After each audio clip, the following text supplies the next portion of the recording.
नमस्कार, मैं अशोक व्यास। आज मेरा सौभाग्य है स्टूडियो में स्वागत करने का एक ऐसी शख्सियत का जो एक चिंतक के रूप में, एक जैन मुनि के रूप में, एक आधुनिक विचारक के रूप में और एक ऐसी भावना के सघन पुंज के रूप में जाने जाते हैं जो विभिन्न धर्मों के बीच में जो एक सूत्र है उसको देखते हुए इंटरफेथ की दृष्टि से भारत से बाहर कई देशों में अपने विचार, अपनी भावनाएं इस तरह से बांटते रहे हैं कि जिससे प्रेम, आनंद और श्रद्धा का संचार विश्व में बढ़ा है।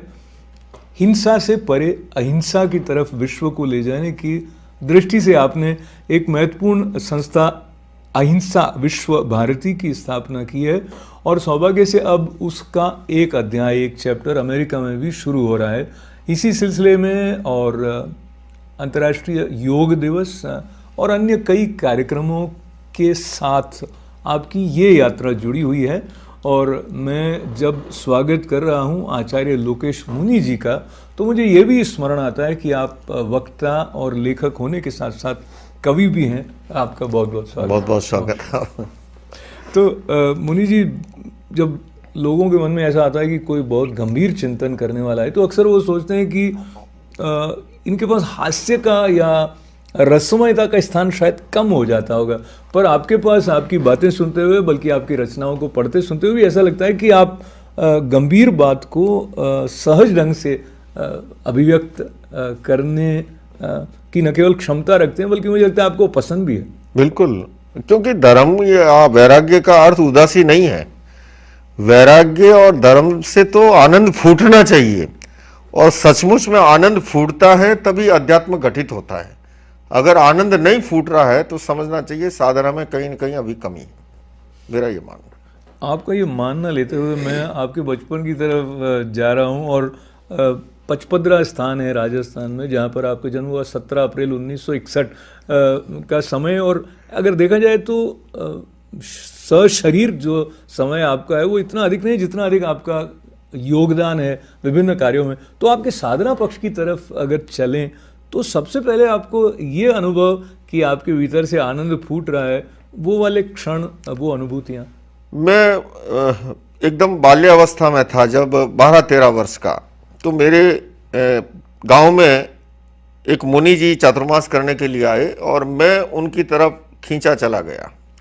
उनका बाह्य व्यक्तित्व जितना आकर्षक था, मैं कहना चाहूँगा कि उनका आंतरिक व्यक्तित्व उससे भी अधिक आकर्षक था। हालांकि मैं बहुत कुछ अधिक नहीं जानता था, पर मुझे ये हो गया कि मुझे इनकी तरह बनना है और वो धुन ऐसी लगी। हालांकि बीच में मुझे पेरेंट्स की, अभिभावकों की आज्ञा प्राप्त करने में काफ़ी संघर्ष करना पड़ा। 6 भाइयों और 2 बहनों में मैं सबसे छोटा था। परिवार में मोह होता है, स्नेह होता है, उस बस वो जल्दी से अनुमति नहीं दे पाए और संन्यास स्वीकार करते वक्त मेरी अवस्था 22 वर्ष की हो गई थी और मुझे सौभाग्य मिला 1983 में अणुव्रत आंदोलन के प्रवर्तक, राष्ट्र संत पूज्य गुरुदेव गणाधिपति आचार्य तुलसी के कर कमलों से दीक्षित होने का।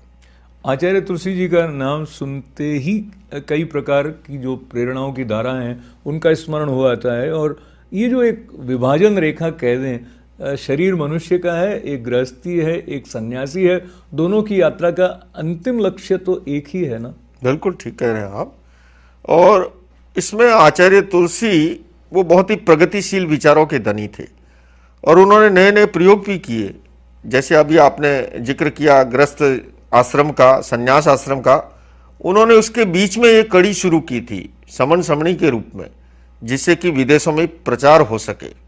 हालांकि मैं जब दीक्षित हुआ तब वो कड़ी नहीं थी और 22 साल तक पद यात्रा करते हुए, लगभग मैंने 20,000 किलोमीटर की पद यात्रा करते हुए देश में नैतिक और चारित्रिक मूल्यों के उन्नयन के लिए, राष्ट्रीय चरित्र निर्माण के लिए, मानवीय मूल्यों के उत्थान के लिए मैंने प्रयास किया और सन 2007 से मैंने वाहन विहार स्वीकार किया, जो मार्ग आचार्य सुशील मुनि ने, गुरुदेव चित्रभानु ने शुरू किया था, जिससे कि विदेशों में रहने वाले लोग भी भगवान महावीर के अहिंसा के संदेश से जो है लाभान्वित हो सके। ये जो आपने शब्द प्रयोग में लिया वहन विहार, हाँ जी, उसको एक होता है पाद विहार, पैदल चलना जी, और जब हम वायुयान या वाहन का प्रयोग करते हैं तो वो वाहन के द्वारा विहार हो गया, और पद यात्रा करते हैं तो उसे पाद विहार कहा जाता है।